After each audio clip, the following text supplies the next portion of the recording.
मेरे बहुत ही प्यारे दोस्तों, आदाब। मैं हाँ तुहाडा अपना निरंजन बोहा।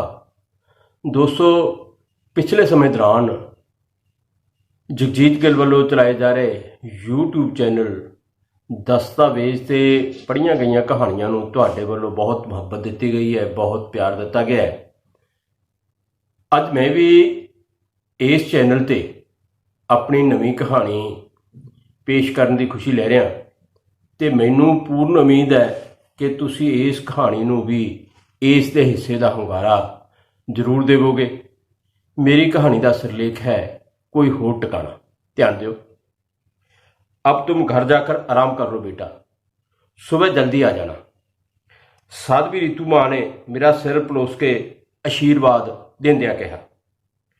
आश्रम विच आरती का समान तैयार करके पहलों मैं अक्सर 6 बजे ही अपने घर चली जाती सां, पर गुरु पूजन का त्यौहार नेड़े होने करके आश्रम की सजावट का काम चल रहा है।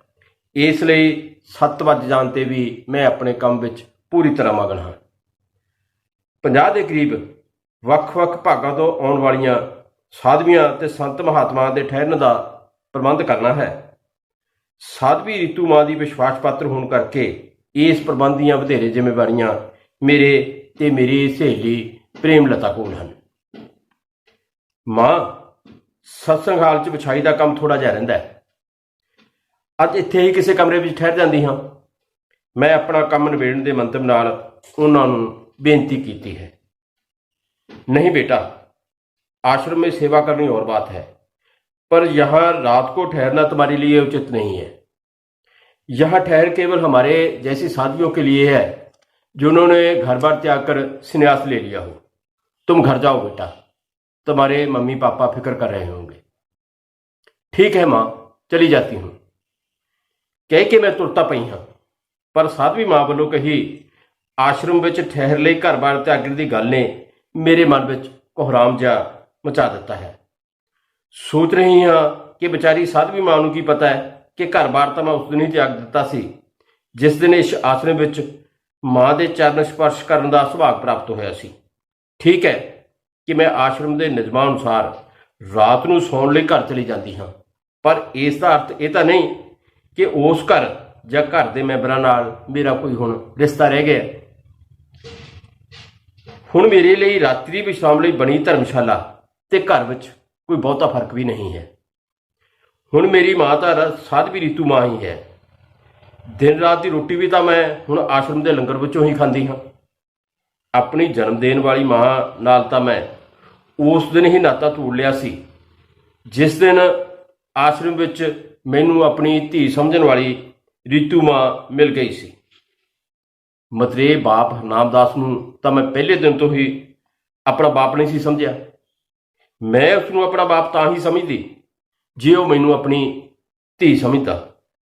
मैनू धी समझण वाला पापा तां रब ने अपने कोल बुला लिया सी ते हुण मेरे बाप कहाउंदे हरनामदास नूं तां मैं बचपन विच दादी तो सुनिया कहानियां विचले राक्षसां तो भी वध नफरत करदी सां। जिस बाप अंदरली हबश धी विचों भी मशूक दे अक्स तलाशदी होवे उस नूं बाप कहना भी मैनू इस पवित्र शब्द की तौहीन लगदा सी। नफरत तां मैं जन्म देने वाली अपनी मां नूं भी हरनाम जिन्नी ही करदी हाँ। फिर भी इस घर विच रात कटना मेरी मजबूरी है। आश्रम तो घर आ गई हाँ। मम्मी ते उस वालों सहेड़िया उसका नवा पति मेरे आने तो पहला ही अपने कमरे विच बंद हो गए हैं। जे घर मेरे असल पापा वालों ना खरीदिया हुंदा तां इन्हां दोहां मैनू इस घर विच कित्थे ठहरन देना सी। घर दे 2 कमरियां ते तां मां ते हरनामे का कब्जा सी, पर अपने पापा वाले कमरे तो मैं अपना कब्जा नहीं सी छड्डिया। आश्रम जाण तो पहला घर विच पई मेरी दादी की पुरानी मशीन नाल गुआंढी दर्जी वालों कट के दिते कपड़े सिउण तो बाद उहदे घर दे आउंदी हाँ ते इस नाल मेरे उतले खर्चे चली जाते हैं। भावें इस उमरे मां वालों नवा खसम करने की गल मेरे दादकिਆਂ ਦੇ ਨਾਲ-ਨਾਲ ਮੈਨੂੰ भी चंगी नहीं सी लगी, ਪਰ ਮੰਮੀ ਨੇ ਆਪਣੀ ਸ਼ਰਮ ਹਿਆ ਤਾਂ ਪਾਪਾ ਦੇ ਮਰਨ ਤੋਂ ਪਹਿਲਾਂ ਹੀ ਲਾ ਦਿੱਤੀ ਸੀ। ਜਦੋਂ ਪਾਪਾ ਕੈਂਸਰ ਦੀ ਬਿਮਾਰੀ ਨਾਲ ਜੂਝਦੇ ਹੋਏ ਜ਼ਿੰਦਗੀ ਦੇ ਮੌਤ ਦੀ ਲੜਾਈ ਲੜ ਰਹੇ ਸਨ ਤਾਂ ਉਸ ਵੇਲੇ ਹੀ ਹਰਨਾਮੇ ਦੇ ਗੇੜੇ ਸਾਡੇ ਘਰ ਵੱਜਣ ਲੱਗ ਪਏ ਸਨ। ਹਰਨਾਮ ਛੜੇ ਵਜੋਂ ਜਾਣਿਆ ਜਾਂਦਾ ਇਹ ਰਾਖਸ਼ ਪਾਪਾ ਦੀ ਫੈਕਟਰੀ ਵਿੱਚ ਹੀ ਕੰਮ ਕਰਦਾ ਸੀ। ਪਾਪਾ ਦੀ ਤਬੀਅਤ ਦਾ ਪਤਾ ਲੈਣ ਦਾ ਤਾਂ ਐਵੇਂ ਬਹਾਨਾ ਸੀ, ਅਸਲ ਵਿੱਚ ਤਾਂ ਉਹ ਮੰਮੀ ਘਰ ਨਹੀਂ ਸਾਡੇ ਘਰ ਆਉਂਦਾ ਸੀ।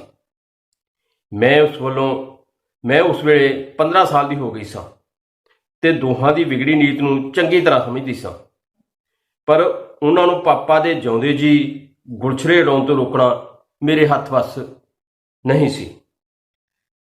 ਦਾਦਾ ਦਾਦੀ ਚਾਚਾ ਚਾਚੀ ਨਾਲ ਨਹਿਰੋ ਪਾਰ ਵਾਲੀ ਬਸਤੀ ਵਿੱਚ ਰਹਿੰਦੇ ਸਨ।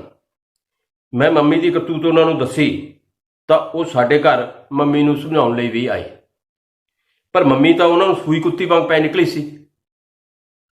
ਤੁਹਾਨੂੰ ਕੀ ਪਤਾ ਹੈ ਮੈਂ ਕਿਹੜੇ ਹਲੀ ਘਰ ਚਲਾ ਰਹੀ ਹਾਂ? ਸਾਲ ਭਰ ਤੋਂ ਤੁਹਾਡਾ ਪੁੱਤ ਦਾ ਮੰਜੇ ਤੇ ਪਿਆ ਹੈ। ਹਰ ਮਹੀਨੇ 2000 ਇਕੱਲੇ ਇਹਦੀ ਦਵਾਈ ਤੇ ਖਰਚ ਹੋ ਜਾਂਦੇ ਨੇ। ਜੇ ਆਹ ਹਲਾਮ ਨਾ ਹੁੰਦਾ ਤਾਂ ਇਹਦਾ ਤਾਂ ਕਦੋਂ ਦਾ ਭੋਗ ਪੈ ਜਾਣਾ ਸੀ ਤੇ ਅਸੀਂ ਦੋਹੇ ਮਾਵਾਂ ਧੀਆਂ ਛੜਕ ਦੇ ਭੀਖ ਮੰਗਣ ਜੋਗੀਆਂ ਰਹਿ ਜਾਂਦੀਆਂ।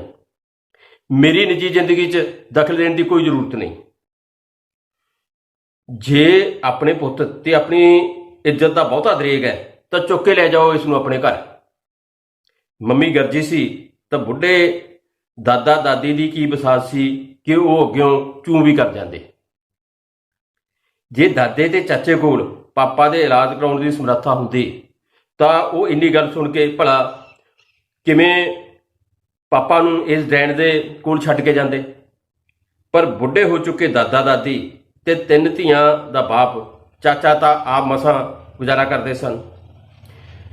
ਪਾਪਾ ਦੀ ਮੌਤ ਹੋਈ ਤਾਂ ਮੈਨੂੰ ਲੱਗਿਆ ਸੀ ਕਿ ਮੈਂ ਪੂਰੀ ਤਰ੍ਹਾਂ ਅਨਾਥ ਹੋ ਗਈ ਹਾਂ। ਮੰਮੀ ਤਾਂ ਉਸ ਦਿਨ ਤੋਂ ਹੀ ਮੇਰੇ ਨਾਲ ਖਾਰ ਖਾਣ ਲੱਗ ਪਈ ਸੀ ਜਿਸ ਦਿਨ ਮੈਂ ਉਸ ਤੇ ਹਰਨਾਮੇ ਛੜੇ ਦੀਆਂ ਕਰਤੂਤਾਂ ਦਾਦੇ ਦਾਦੀ ਨੂੰ ਦੱਸੀਆਂ ਸਨ।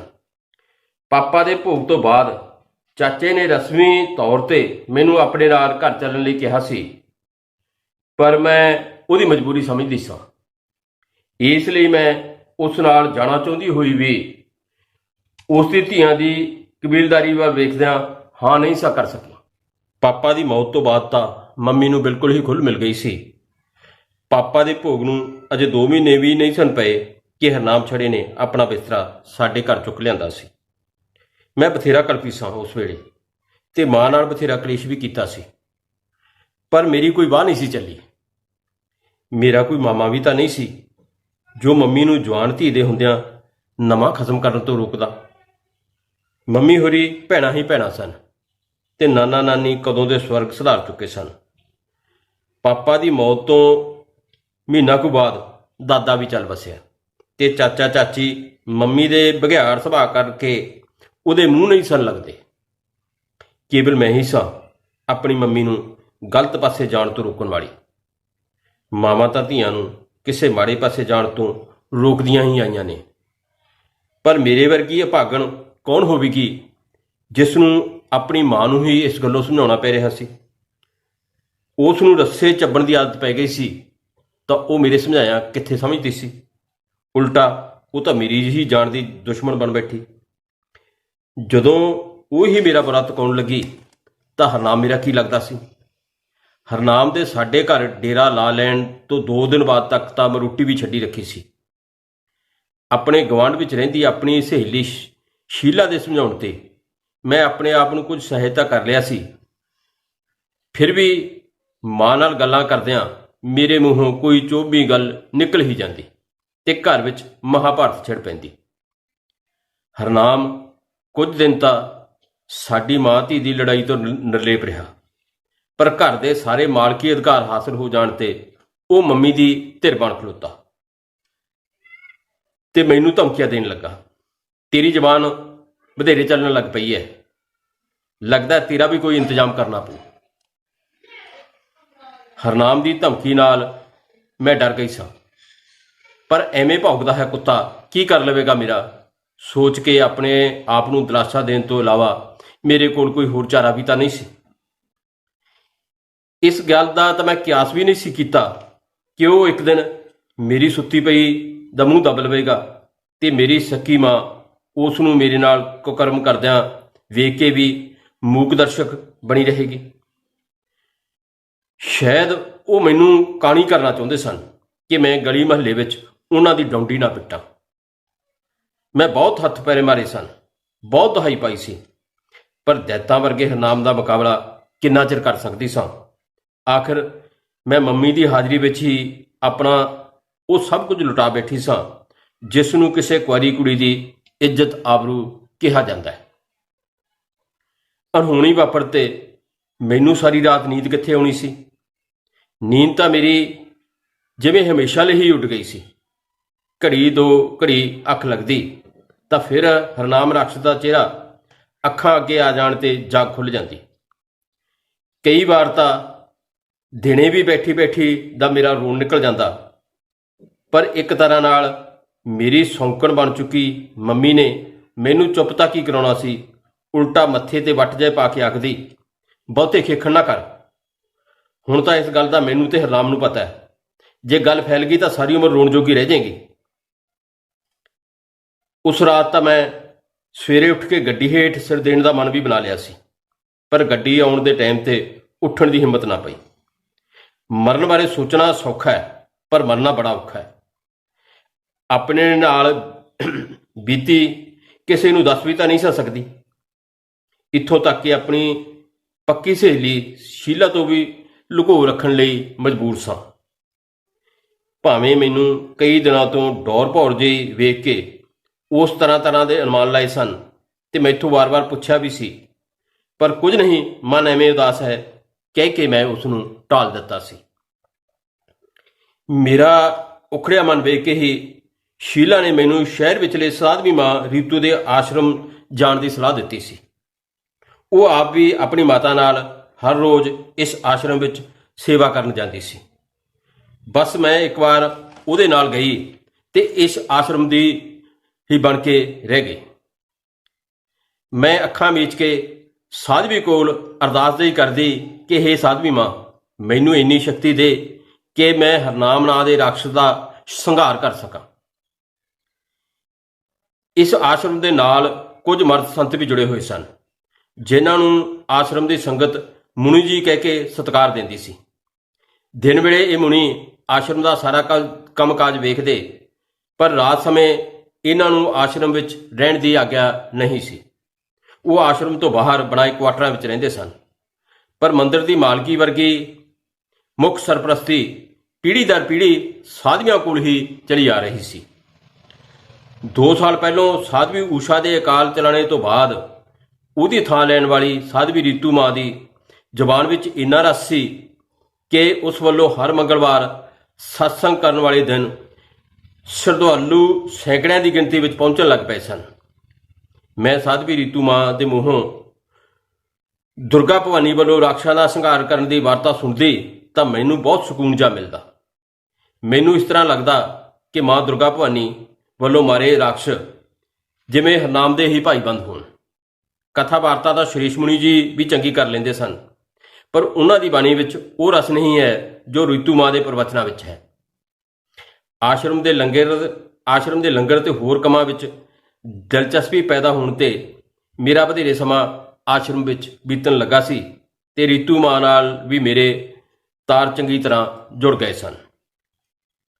ਉਸ ਦਿਨ ਤੋਂ ਬਾਜ਼ਾਰ ਵਿੱਚ ਖਰੀਦਿਆ ਤਿੱਖਾ ਚਾਕੂ ਵੀ ਮੈਂ ਆਪਣੇ ਸਿਰਹਾਣੇ ਹੇਠ ਰੱਖਣ ਲੱਗ ਪਈ ਸਾਂ। ਹਫ਼ਤੇ ਕੁ ਬਾਅਦ ਫਿਰ ਹਰਨਾਮ ਅੰਦਰਲਾ ਪਸ਼ੂ ਜਾਗ ਪਿਆ ਸੀ, ਪਰ ਇਸ ਵਾਰ ਮੈਂ ਪੂਰੀ ਤਰ੍ਹਾਂ ਸੁਚੇਤ ਸਾਂ। ਉਹ ਅਜੇ ਮੇਰੇ ਮੰਜੇ ਦੇ ਨੇੜੇ ਹੀ ਪਹੁੰਚਿਆ ਸੀ ਕਿ ਮੈਂ ਫੁਰਤੀ ਨਾਲ ਚਾਕੂ ਸਿਰਹਾਣੇ ਥੱਲਿਓਂ ਕੱਢ ਲਿਆ ਸੀ ਤੇ ਉਸ ਤੇ ਚਾਕੂ ਦਾ ਵਾਰ ਕਰਨ ਲਈ ਉਲਰੀ ਸਾਂ। ਪਤਾ ਨਹੀਂ ਕਿਵੇਂ ਉਹ ਮੈਨੂੰ ਝਕਾਨੀ ਦੇ ਕੇ ਕਮਰੇ ਵਿੱਚੋਂ ਬਾਹਰ ਭੱਜ ਗਿਆ ਸੀ, ਪਰ 5-7 ਦਿਨ ਬੀਤ ਗਏ ਨੇ, ਮੁੜ ਉਸ ਅਜਿਹੀ ਹਰਕਤ ਨਹੀਂ ਕੀਤੀ ਤੇ ਨਾ ਹੀ ਅਜਿਹੀ ਨੌਬਤ ਆਈ। ਸ਼ਾਇਦ ਉਸ ਨੂੰ ਮੇਰੇ ਅੰਦਰ ਘੁਲ ਰਹੇ ਵਿਸ਼ ਦਾ ਅਹਿਸਾਸ ਹੋ ਗਿਆ ਸੀ।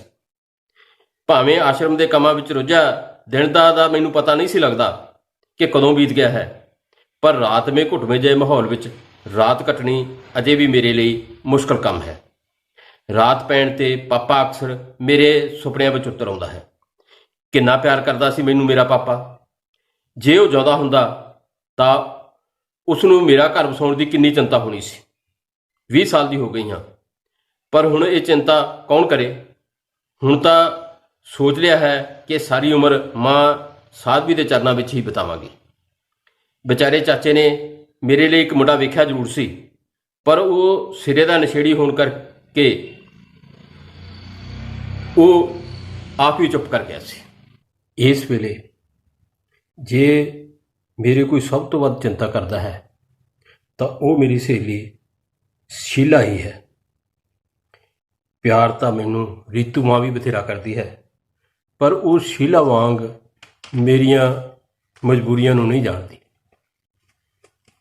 ਭਾਵੇਂ ਸ਼ੀਲਾ ਦਾ ਵਿਆਹ ਸਾਲ ਪਹਿਲੋਂ ਨੇੜਲੇ ਪਿੰਡ ਭੱਠਲੀ ਹੋ ਗਿਆ ਸੀ, ਪਰ ਉਹ ਜਦੋਂ ਵੀ ਪੇਕੇ ਆਉਂਦੀ ਤਾਂ ਮੇਰਾ ਪਤਾ ਸਾਰ ਜ਼ਰੂਰ ਲੈਂਦੀ। ਉਹ ਵੀ ਵਿਚਾਰੀ ਕਈ ਸਾਲ ਸੋਮਵਾਰ ਦੇ ਵਰਤ ਰੱਖ ਕੇ ਆਪਣੀ ਹਰ ਰੀਝ ਪੂਰੀ ਕਰਨ ਵਾਲੇ ਪਤੀ ਦੀ ਕਾਮਨਾ ਕਰਦੀ ਰਹੀ, ਪਰ ਮਾਪਿਆਂ ਦੀ ਗਰੀਬੀ ਕਾਰਨ ਉਸ ਨੂੰ ਸਕੂਲ ਅੱਗੇ ਚਾਹ ਦਾ ਖੋਖਾ ਰੱਖ ਕੇ ਔਖਾ ਸੌਖਾ ਗੁਜ਼ਾਰਾ ਕਰਨ ਵਾਲਾ ਪਤੀ ਹੀ ਨਸੀਬ ਹੋਇਆ ਸੀ।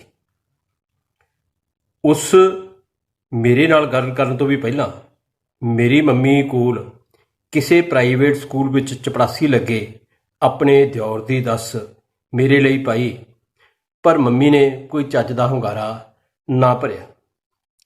ਮੇਰੀ ਸਹੇਲੀ ਹੋਣ ਕਾਰਨ ਮੰਮੀ ਉਸ ਨੂੰ ਕਿਹੜਾ ਪਸੰਦ ਕਰਦੀ ਸੀ। ਸ਼ਾਮ ਨੂੰ ਅਸੀਂ ਆਸ਼ਰਮ ਗਈਆਂ ਤਾਂ ਉਸ ਰੀਤੂ ਮਾਂ ਦੀ ਹਾਜ਼ਰੀ ਵਿੱਚ ਹੀ ਮੇਰੇ ਰਿਸ਼ਤੇ ਦੀ ਗੱਲ ਛੇੜ ਲਈ। ਮਾਂ, ਮੈਂ ਤਾਂ ਹੁਣ ਤੁਹਾਡੇ ਚਰਨਾਂ 'ਚ ਹੀ ਰਹਿਣਾ ਸਾਰੀ ਉਮਰ। ਮੇਰਾ ਦਿਲ ਨਹੀਂ ਕਰਦਾ ਵਿਆਹ ਵੀ ਕਰਾਉਣ ਨੂੰ। ਉਸ ਵੇਲੇ ਮੈਨੂੰ ਕੇਵਲ ਇਹੀ ਜਵਾਬ ਸੁਝਿਆ ਸੀ।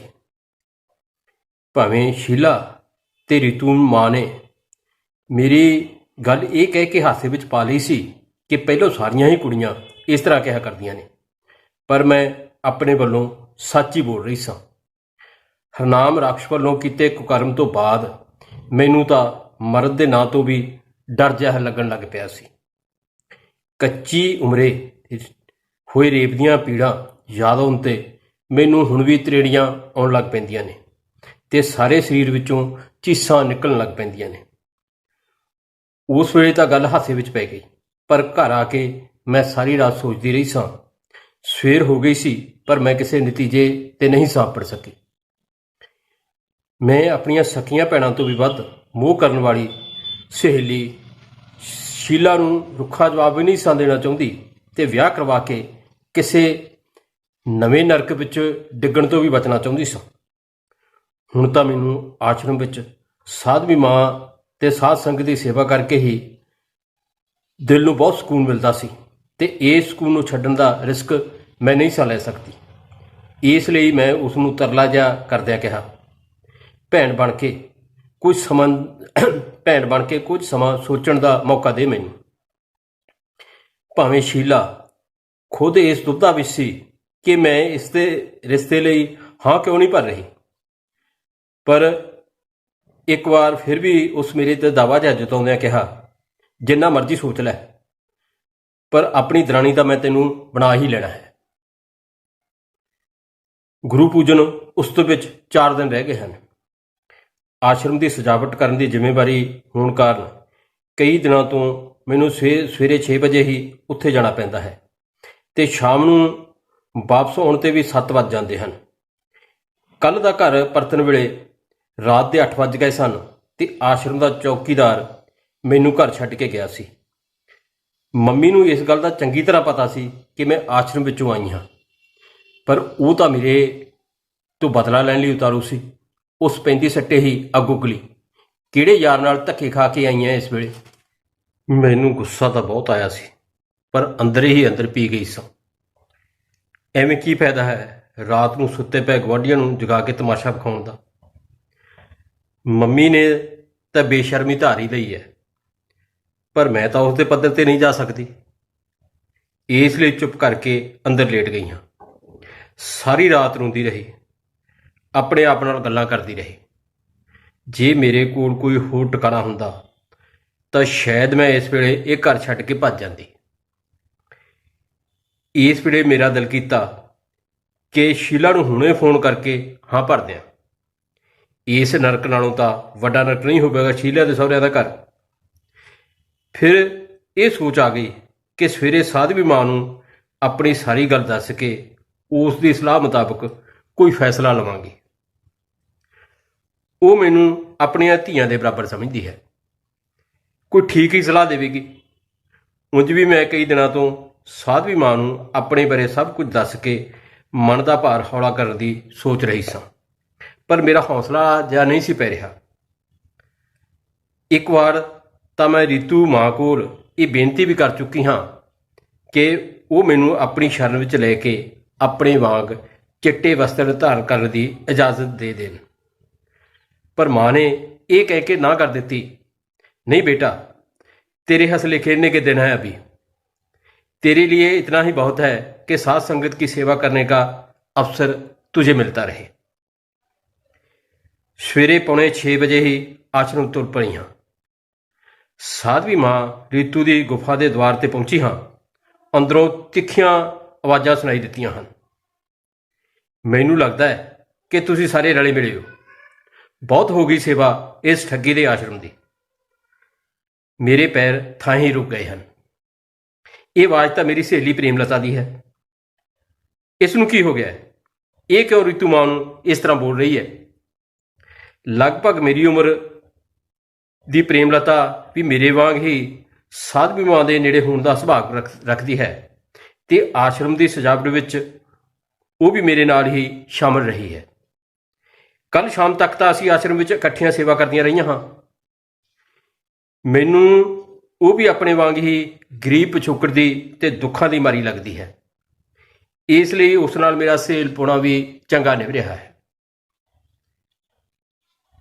की गल है प्रेम, मां नाल इन्ना उच्ची क्यों बोल रही है?